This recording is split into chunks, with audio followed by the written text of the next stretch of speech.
Hey, I'm Mark Shinkaruk, principal here at Lake Norman Elementary, and I'd like to share a few tips about student arrival and dismissal.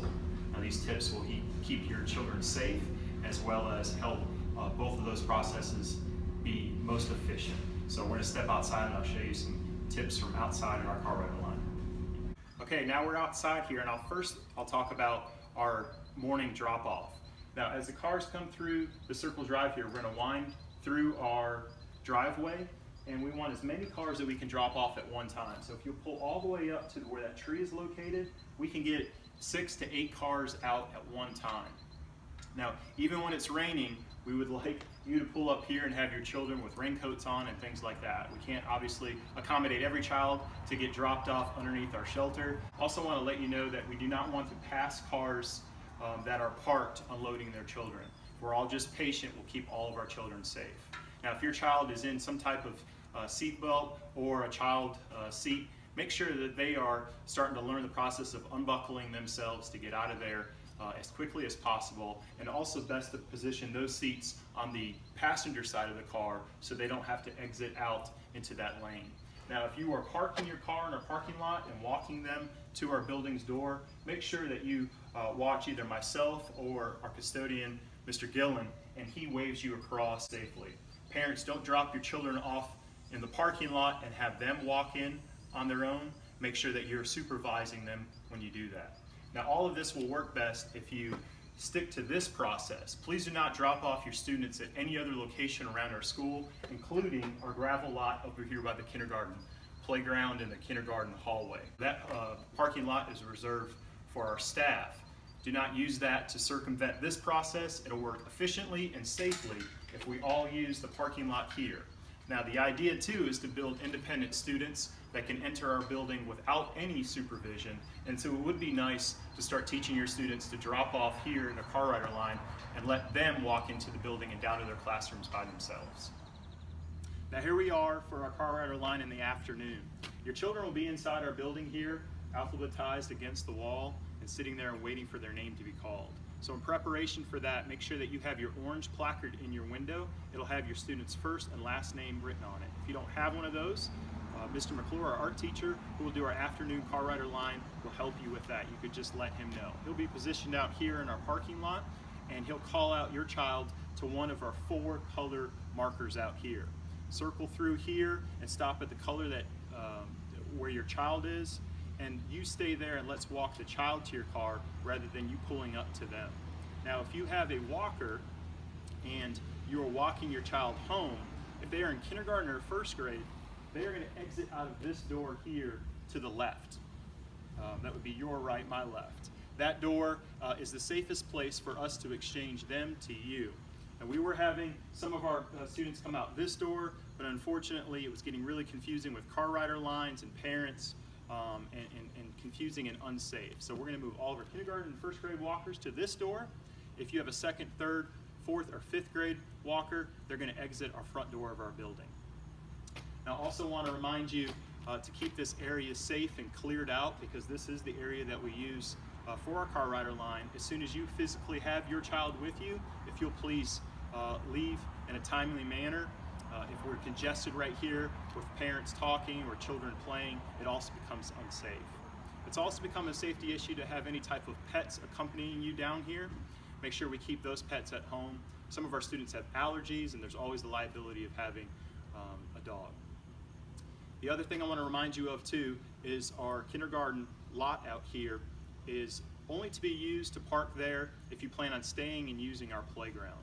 If your purpose is just to be here to pick up your child and head home, you need to use our afternoon car rider line. Please do not use that process as being a walker to circumvent the process here. Again, safety and efficiency is the most important thing that we're looking for in our afternoon car rider line. Now I'm out here in the bus lot, and I'm going to share a few tips for all of our bus riders. In the morning, make sure that your child's out at their bus stop at least 10 minutes before the scheduled bus arrival time. Now, in the beginning of the year, those times are going to be a little off from time to time as we still work through our bus routes and learn all of our students. All of our kindergarten and first grade students will sit towards the front of the bus, and then the bus ages will get older, students in the back of the bus. Before your student enters on the bus, if they're having to cross the street, make sure you follow your bus driver's instruction on when to cross the street. Students shouldn't cross the street unless the bus driver gives them the appropriate hand signal. All of our bus drivers have told our students about this. If your student has any questions with that, they can certainly talk to their bus driver about it as well. Now, the biggest infraction that we ever have on our school bus is students that do not stay in their seat. This is a serious safety concern, so make sure you talk to your child about keeping their back and their bottom against the seat. That's the language that I use, and you can use the same thing with them at home. Now in the afternoon, again, give your bus at least 10 minutes, certainly in the beginning of the year as we work through schedules and find the right time. And be patient with our drivers. It's a difficult job. They've got some buses up to 60 students on one school bus, and they're trying to get them to their parents and get them home as safe as possible. And so I'm asking bus drivers to be sure, certainly with our youngest students, to make sure that there's a parent for every one of those students. Sometimes when parents aren't at the bus stop, we'll just keep the child on the bus to keep them safe and make sure that we have a safe exchange there too. We have ways to communicate with all of our buses, so if there's any type of mix-up, we can have quick conversations with our buses and they'll pull over to talk to us to discuss any type of safety concern. All of our buses are also outfitted with cameras and a GPS system, so we know exactly where they are at each moment that they're in motion. Now the last thing I want to talk to you about is transportation changes. Again, safety and efficiency is most important. Any change in transportation that you might have, you can communicate that to your teacher through their folder or through an email the day before. Now if it's the day of, we call that an emergency change in transportation. The only way that can happen and we can be sure that it gets to the right person is for you to call the office and let them know. Sometimes emails, teachers may not check their email if you email them the day of. So call the office and let them know of your transportation change. All emergency transportation changes need to happen and be called to the office before 1:30. Past 1:30, we cannot guarantee that we can get that communication to our teacher. Now, if you're having to dismiss your child early from school, that needs to be done by 2 o'clock. Again, it's very difficult for us to locate those students in a short amount of time before dismissal, and we have a lot of other things going on with dismissal to keep our students safe. So the two times you need to remember: 1:30 for all emergency transportation changes and 2 o'clock for early dismissal. Now the best thing that you can do for your teacher too to help them is to keep transportation schedules as similar as possible, meaning that it's very difficult for our teachers to keep track of their entire class when each one of them have different transportation destinations or modes each day. So the more consistent you can be in your schedule, for example, Monday, Tuesday, Wednesday they go to prime time, Thursday, Friday they're bus rider, and that stays the same every day, the safer and the easier it is for our teacher with all of the students and all of those different changes that they have. Don't worry, we can help you through. We understand emergencies and different schedules happen, and we're all very busy people.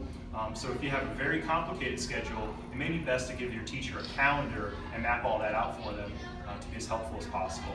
So again, safety and efficiency is most important with any of our arrival and dismissal processes, and we appreciate your support here at LNE. If there's anything I can do, you can certainly call the school, and we'll be happy to help you. Thank you.